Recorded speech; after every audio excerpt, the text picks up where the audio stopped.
Isang hulalaban. Sa Babilonya na nakita ni Isaias na anak ni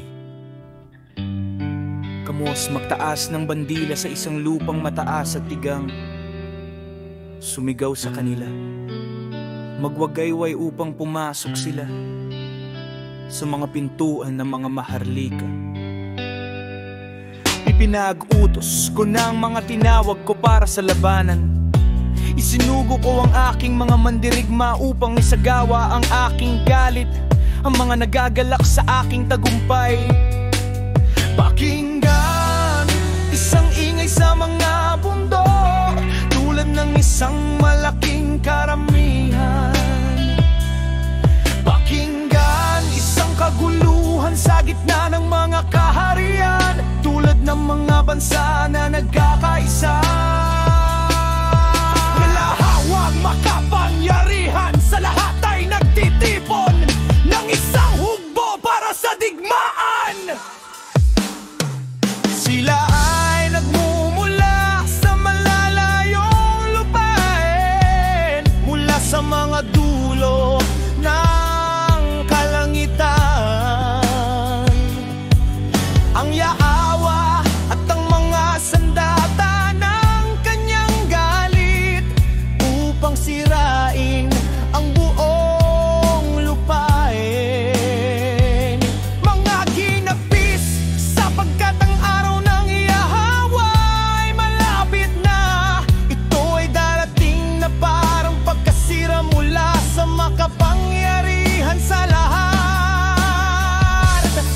Dahil dito, ang lahat ng kamay ay manghihina, ang bawat puso ay matutunaw dahil sa takot.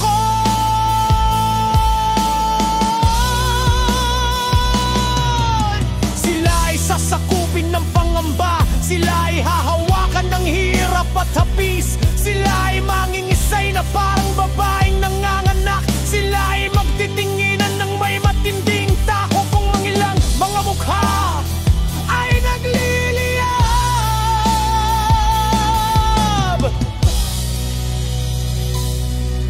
Tingnan, ang araw ng Yahweh ay dumarating, isang malupit na araw, may puot at matinding galit, upang gawing tiwangwang ang lupain at lipulin ng mga makasalanan sa loob nito. Ang mga bituin ng langit at ang kanilang mga konstelasyon ay hindi magpapakita ng kanilang liwanag.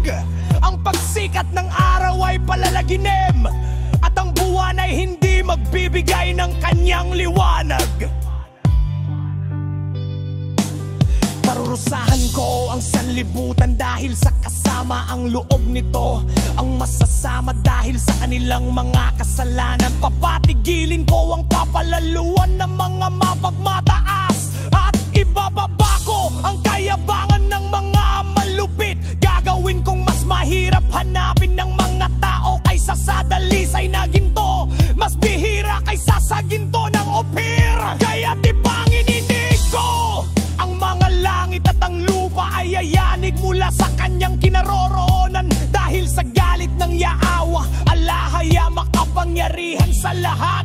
Sa araw ng kanyang nag-aapoy na puot, tulad ng isang hinahabulang usa, tulad ng mga tupang walang pastol, sila ay magbabalik sa kanilang sariling mga tao. Tatakas sila patungo sa kanilang katutubong lupain. Sino mang mahuli ay tatagin, lahat ng mahuli ay mamamatay sa tabak. Ang kanilang mga sanggol ay babaliin sa harap ng kanilang mga mata. Ang kanilang mga bahay ay lulusubin at ang kanilang mga asawa ay gagahasain. Tingnan, ibubangon ko laban sa kanila ang mga taga-media na hindi nagmamahal sa pila at walang kasilangan sa ginto. Ang kanilang mga busog ay papatay sa mga binata. Wala silang habag sa mga sanggol, ni magnanasa sila ng awa sa mga bata.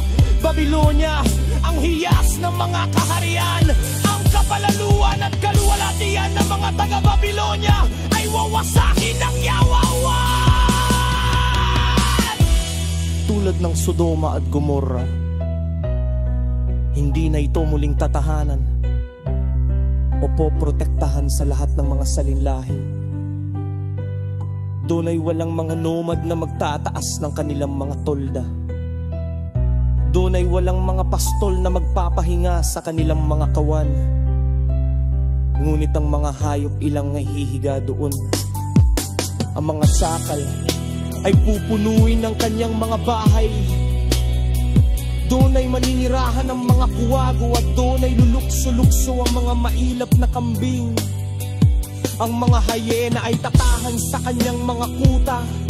Ang mga tsakal ay sa kanyang mararangyang palasyo. Ang kanyang panahon ay nalalapit na at ang kanyang mga araw ay